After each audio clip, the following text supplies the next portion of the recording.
2023년 10월 7일 토요일 팔레스타인 무장단체인 하마스가 자신들이 사는 가자지구 인근 이스라엘인 마을을 급습했습니다. 무장하지 않은 여성과 아이들을 참수했고 인간방패로 사용하기 위해 민간인들을 납치했습니다. 1948년 건국 이후 이스라엘은 가장 무기력했고 가장 많은 인명피해를 입었습니다. 안녕하세요. 정치 커뮤니케이터 신박입니다. 인트로 1973년 10월 6일 토요일 4차 중동전쟁이 벌어졌습니다. 정확히 50년, 무장단체 하마스는 이 역사적 상황을 이용해 이스라엘을 공격했습니다. 중동 최고의 정보기관인 모사드도 공격을 예상하지 못했습니다. 그러자 많은 분석가들은 이스라엘의 이번 사태를 1941년 일본의 진주만 공격으로 비유하기도 합니다. 과연 하마스의 공격은 진주만과 유사할까요? 진주만 공격의 데자뷰. 20세기 전쟁 중에서 가장 의아한 전쟁은 자신보다 8배에서 12배 이상 국력이 강한 미국을 상대로 일본이 전쟁을 먼저 개시한 것입니다. 미국은 일본을 군사적으로 위협하지 않았습니다. 일본은 미국 본토를 공격할 군사적 자원과 국력을 보유하지 못했습니다. 그럼에도 일본은 1941년 12월 7일 일요일 오전 하와이 진주만 기지를 공격했습니다. 미국은 진주만 공격에 대한 정보가 부족했고 일본이 공격할 것으로 예상하지 못했습니다. 일본의 기습 공격으로 2,300명이 넘는 군인과 68명의 민간인이 사망했습니다. 이슬람 저항운동이라는 뜻의 하마스는 15,000명 규모의 군대를 보유하고 있는 것으로 알려져 있습니다. 이 중에 1,000명에서 2,000명 정도가 정예병입니다. 18만 명 규모의 정규군과 46만 명의 예비군을 보유한 이스라엘과 비교해 수적 열세가 현격합니다. 가자지구로 무기 반입이 쉽지 않기 때문에 하마스가 사용할 수 있는 무기체계도 열악할 수밖에 없습니다. 즉, 군사력 차원에서 하마스는 이스라엘을 공격할 수준이 못 됩니다. 하마스의 공격 역시 유대인들의 명절인 초막절의 마지막 날인 10월 7일 토요일에 공격을 개시했고 이 기습 공격으로 1,000명 이상의 유대인들이 사망했습니다. 하지만 하마스의 공격과 일본 진주만 공격은 유사한 것도 있지만 차이가 큽니다. 일본이나 하마스 모두 힘이 부족한 상황에서 강자를 상대로 하는 전쟁을 계획하고 전략적으로 선제 공격을 했습니다. 이를 비대칭적 전쟁이라고 합니다. 비대칭 전쟁이란 국력 격차가 나는 국가가 정치적 목적을 달성하기 위해 비대칭적인 자원을 활용해서 전쟁을 수행하는 것입니다. 북베트남이 미국을 상대하기 위해 게릴라 전술을 사용한 것이 대표적입니다. 사람이나 국가 모두 약자는 강자를 상대할 때 비겁하다고 조롱받을지언정 주변에 사용할 수 있는 자원을 최대한 활용합니다. 독일이 1차 세계대전에서 영국 해군을 상대하기 위해 잠수함을 활용했던 역사가 있죠. 새로운 전쟁으로서 하마스의 이스라엘과의 전쟁. 그런데 일본은 미국이라는 국가와 국가 간 전쟁을 수행했습니다. 전쟁의 정의는 국가 간 정치적 목적을 달성하기 위한 무력 행사를 말합니다. 일본도 국가고 미국도 국가였습니다. 그런데 하마스는 팔레스타인 내에서 선거를 통해 제1당이 되었고 이스라엘 남부의 가자지구를 실질적으로 통제하고 있지만 국가로 인정받지 못하는 행위자입니다. 실제로 이스라엘과 미국과 서방 국가들은 하마스를 테러 단체라고 규정하고 있습니다. 따라서 이 전쟁은 미국이 알카에다와의 전쟁이나 IS와의 전쟁과 유사합니다. 참고로 비민주주의를 대표하는 중국과 러시아는 하마스를 국가로 인정하고 있습니다. 그런데 국가와 국가가 아닌 국가와 비국가 행위자 간에도 전쟁이라는 개념을 사용할 수 있을까요? 전쟁 연구자들은 4세대 전쟁이라는 개념을 들어 이런 상황을 설명합니다. 3세대 전쟁은 국가와 국가 간의 전쟁이었습니다. 2차 세계대전이 대표적입니다. 그런데 시대가 바뀌면서 국가가 아닌 행위자와 전쟁을 하는 사례들이 늘고 있습니다. 9.11 테러 이후 미국이 치른 대테러 전쟁들이 4세대 전쟁에 해당합니다. 매일 폭격이 이루어지고 수천 명이 죽어가는 상황에서 전쟁이냐 아니냐의 개념 정의는 너무 이상적이고 현실을 무시한 것이라는 그런 반문이 제기될 수 있습니다. 하지만 이 폭력 사태의 특징을 규정하는 것이 문제를 해결하는 첫걸음이기 때문에 무시할 수 없고 무시해서도 안 됩니다. 왜 군사력이 딸리는 하마스는 질 것이 뻔한데 이스라엘을 공격했나? 전쟁은 항상 두 가지 질문을 던집니다. 왜 전쟁이 발생했는지 원인론과 전쟁의 결과가 무엇이 될 것인지 영향론입니다. 하마스의 기습은 5차 중동 전쟁의 재발 가능성, 국제 원유 시장 가격을 더욱 폭등시키지 않을까 하는 점에서 세계적으로 관심을 받고 있습니다. 전쟁의 장기화는 한국에도 원유 가격과 중동 수출 문제 때문에 골치가 아픕니다. 하마스의 포격 전술을 북한이 모방해서 한국 안보를 위협하는 것이 아닌지 관심이 쏠리고도 있죠.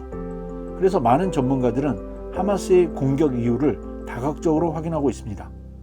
그런데 전쟁의 원인 상당 부분은 멀리 가면 맥마흔 선언과 벨푸어 선언 같은 이스라엘과 팔레스타인의 기구한 역사에 달려 있습니다. 따라서 역사적으로 복잡합니다. 또 누구 하나의 잘못으로 귀결되지도 않습니다. 이런 전제를 하고 간단히 전쟁의 원인을 살펴보면 다음과 같은 분석이 나오고 있습니다. 첫째, 이스라엘의 네타냐후 총리가 극우 세력과 인정을 하면서 팔레스타인을 강력하게 억압하는 정책을 사용했다는 점입니다. 둘째, 네타냐후 총리의 사법개혁을 둘러싼 이스라엘의 정치가 분열되어 있고 이것을 하마스가 기회로 삼았다는 것입니다. 셋째, 하마스가 가자지구 내에서 지지도가 떨어지고 있어 전쟁을 통해 관심을 전환해보고 대이스라엘 강경 정책으로 지지율을 전환하고자 하는 것입니다. 넷째, 아랍에미레이트를 대표로 중동의 이슬람 국가들이 이스라엘과 국교를 수립하면서 팔레스타인 문제가 관심에서 멀어지고 있습니다. 다섯째, 미국이 이스라엘과 사우디아라비아에 대한 중재를 하려 하며 이는 팔레스타인 고립을 심화시킵니다. 여섯째, 이슬람 원리주의 국가인 이란이 하마스를 지원하고 있어 하마스의 전쟁 수행 자원이 늘었습니다. 일곱째, 미국과 서방 세계의 이스라엘 편중 외교로 팔레스타인의 주변화를 들 수 있습니다. 하지만 우리는 이 전쟁의 가장 강한 특징에 주목할 필요가 있습니다. 이 전쟁은 국력의 우위나 전쟁 승리 가능성이 중요한 것이 결코 아닙니다. 게다가 전쟁 개시와 함께 하마스가 저지른 민간인 참수는 테러 단체의 전략이지 국가가 할 수 있는 행동은 아닙니다. 이런 요인을 고려할 때 가장 강력한 전쟁의 원인은 적개심과 증오라고 볼 수 있습니다. 증오심에 기초한 전쟁의 암울한 미래.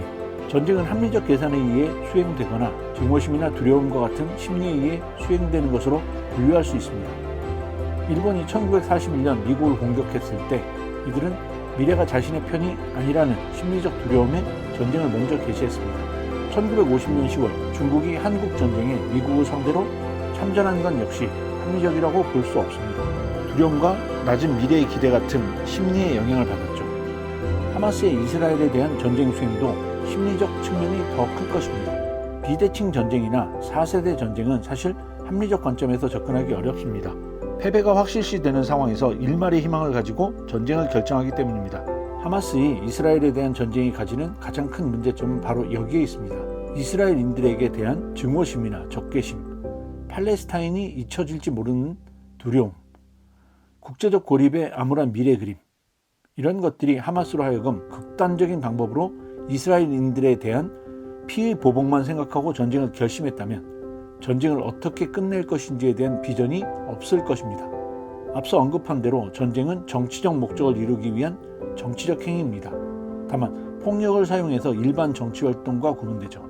그런데 일본은 1941년 미국을 공격하면서 미국과 어떻게 전쟁을 끝낼 것인지 계산이 없었습니다. 어떻게 되겠지 하는 막연한 생각으로 일본은 스스로를 멸망의 수렁텅이로 몰아넣었습니다. 1950년 중국도 미국이 핵공격을 받을 수 있는 절대적 불안 속에서 전쟁의 장기적 비전 없이 개입했습니다. 하마스의 정치적 목적은 명확합니다. 이스라엘을 원래 자신들의 영토에서 몰아내겠다는 것입니다. 이것은 이스라엘의 절멸을 의미하죠. 국가가 없다는 이유로 히틀러에게 600만 명 이상이 학살당한 이스라엘에게 국가 수립과 유지는 타협이 불가능한 절대적 명제입니다. 그러니 하마스와 이스라엘은 타협할 수 있는 정치적 목적이 없습니다. 하마스가 증오로 일으킨 이 전쟁에서 하마스도 양보가 없고 이스라엘도 양보가 없다면 그 결과는 너무나 자명합니다.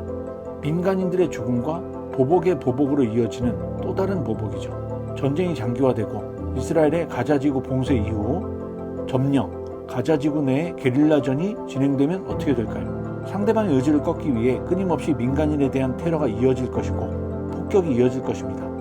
힘이 약한 하마스는 어떻게든 레바논에 헤즈볼라를 끌어들이고 이슬람 원리주의 세력이 이 사태에 개입하도록 할 것입니다. 그럴수록 민간인들의 피해는 헤아릴 수 없게 불어나겠죠.